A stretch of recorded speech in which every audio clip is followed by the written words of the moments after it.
Hi, this is Don Hoder, and we're here at the South Point Studios. And with me today is Dr. Steve Morreale. How are you? Good. Thanks for having me, Don. Hey, let me tell you a little about Steve. For those of you viewing who may not have met him in the past, and I'm going to read this off. Steve's a physician specializing in geriatric medicine and practices here in Pittsburgh hospitals. He's a COPE certified health coach and executive director business coach at Take Shape for Life. And also he's owner of Renaissance Medical Providers, and he also volunteers for work with Street Medicine Institute, and it's a group that reaches out to homeless people for medical care. So Steve, also, don't let me forget, Steve's an Emory University School of Medicine graduate, and here we are in the studio just asking you a few questions, and we wanted to talk a little about health. Is that a good subject? Yeah, health is a great subject. Yeah, It's my favorite subject. there you go. Hey, I guess the question we have is when we talk about health, I understand that you have 5 points that we had talked about in the past. So maybe you could tell me a little about what the 5 points are, and later, then we could elaborate on that. Sure, Don. The 5 points of health, and actually I'm going to call what we're talking about optimal health. And so optimal health is literally, what is optimal? Becoming the best that we can be, living a longer, healthier life, and if it's a life that you're choosing, it should be a happier life as well. So the 5 different areas or domains of optimal health that I like to focus on is really start first with the mindset. One, knowing what optimal health is for you, so that you know what you're striving to do. Sure. Making sure that you're getting adequate sleep. Sure. That you're incorporating healthy nutrition throughout your day, that you're incorporating in healthy habits of motion, and obtaining and maintaining a healthy weight for life.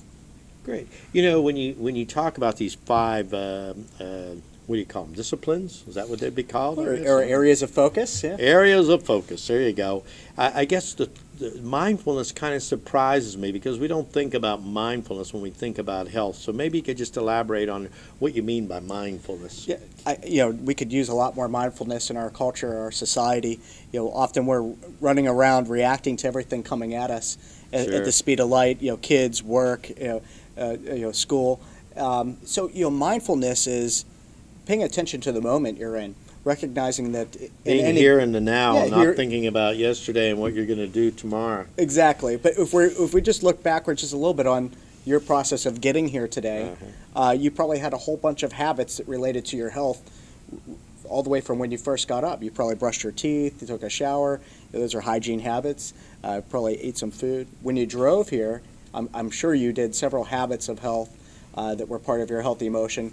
The way that you drove the car, obeying all the laws, putting on your seatbelt, things like that. So knocking on the window in the car in front of you and telling them they stayed at the light too long is not a good idea. well, not healthy. That might not be healthy. It might not be healthy, the way people are. So let's jump over to sleep. Sure. Tell me a little about sleep. I have friends that say, "Gee, I can go with only 4 hours of sleep and everything's great."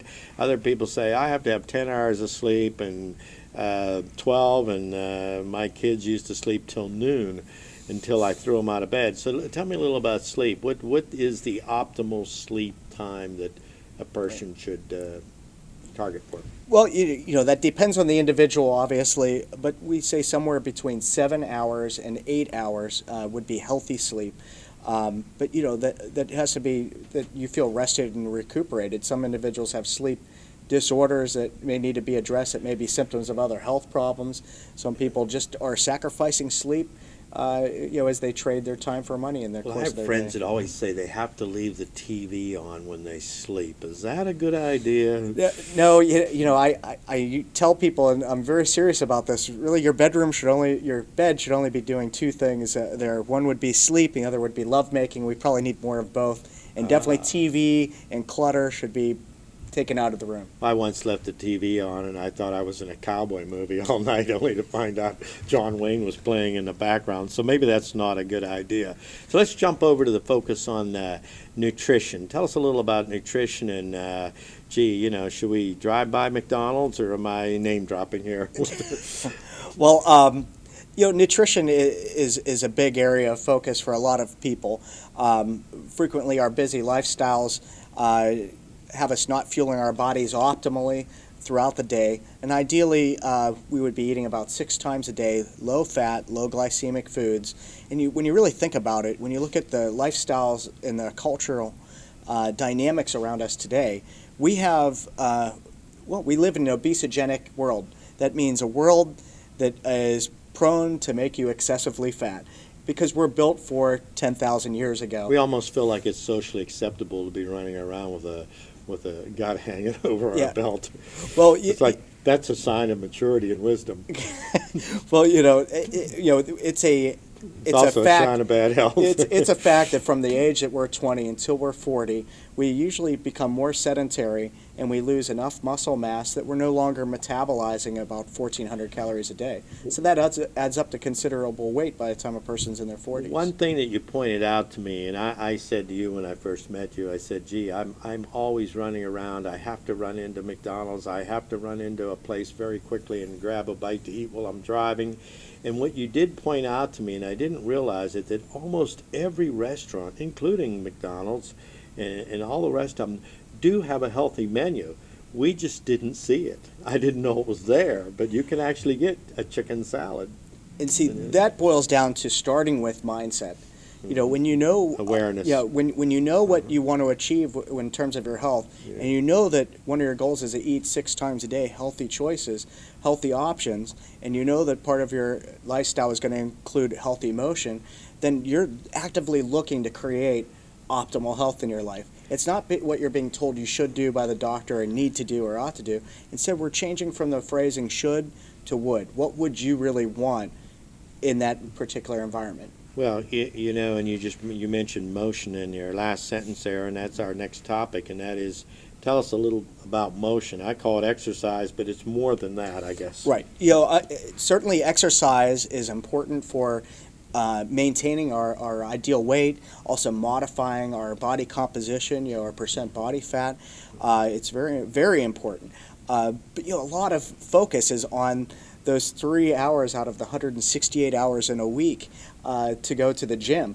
And we see this every year. New Year's resolutions, everyone's in the gym in January. By April, it's empty.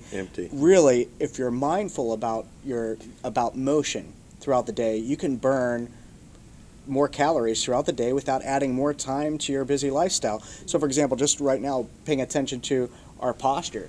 I'm now engaging more muscles that I wasn't using before. If I do that throughout the day, I could certainly change my body composition. Taking the steps instead of the elevator, maybe parking the car. We all drive around for a half hour trying to get that parking space that's 15 feet closer. Maybe we should park further away and walk in. Might be a good idea, huh? If it depends on what you would want to achieve with that, right? If you want optimal health, if that's your mindset, you're going to be looking for more opportunities to be doing the healthier choice if there is one to be found. Sure. And then last is weight, and that's always a touchy subject for everybody. We all are in complete denial, and I always said that the reason I had a weight issue is because I was lazy and didn't have discipline. Does that summarize it, or is it more than that? Well, it's easy to blame ourselves and to look at other people that are overweight. I would say it's not any individual's fault. It's our bodies are really masterfully designed and built for a different era. They're built for 10,000 years ago, more of a hunter-gatherer society where the food choices were nutritionally healthier and not quite as energy dense. So now we have a lot of energy dense foods that are really depleted of a lot of the healthy nutrition. So it's very difficult to be at one's optimal health and optimal weight with a lot of the choices that are commonly around us. Now we can find healthier choices. We can make them. We can bring them with us, and that's part of what our program helps teach people. Pack a lunch with something healthy instead of stopping and standing in line at the fast food chains. Right. Might be another solution. Right, and having a plan before you're in the situation helps a lot. Yeah, that's a good idea instead of being stuck in the middle of nowhere and hungry, huh? Right. Great idea. So we have mindfulness, sleep, nutrition, motion, and weight. So now let's look at our viewing audience. They're sitting there saying, okay, fine, I buy into it. Sounds like a good idea. What do I do next? Well, the next step is to really, if you heard our very beginning, that's really where we start. If you could have optimal health in your life, and that would be living a longer, healthier life, would you want to do that? Now, that's a loaded question, I realize, but it's important to know that if you're saying yes to that, why are you saying that? When we make choices that are an emotional choice or a choice to fix a problem we're experiencing related to our health, our efforts don't last. 85% of all people that do a diet will fail within 2 years, and so the odds are stacked against us. So if you really are focused on creating optimal health and you know why that's important to you, why you want to get there, then that's the time to begin a conversation. So it's an important point to have a balance and look at all 5 aspects of health. Absolutely. rather than one. So I invite anybody to reach out to me.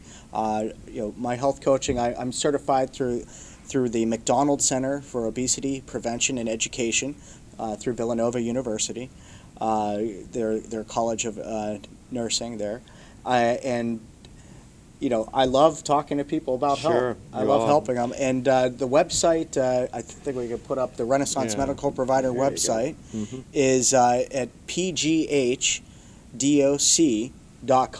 So you could think of that as the abbreviation for Pittsburgh, and DOC the abbreviation for doc or doctor, or pursuing great health, directing our choices could be another way of looking at that. Well, great. Well, I want to thank you, Steve, and you've just heard it from Dr. Steve Morreale, and I think we should get on the internet and get on the phone and move forward with this. And it's a little late for a New Year's resolution, but how about a summer resolution, or for those of you viewing later, a Christmas resolution? Did we get them all? Absolutely. Resolution? Yeah, I love the word resolution. In fact, the Renaissance medical providers, one of my favorite quotes is by Leonardo da Vinci. He says, "Obstacles cannot crush me. Every obstacle will yield to stern resolve. He who fixes himself to a star does not change his mind." So the word there is resolve.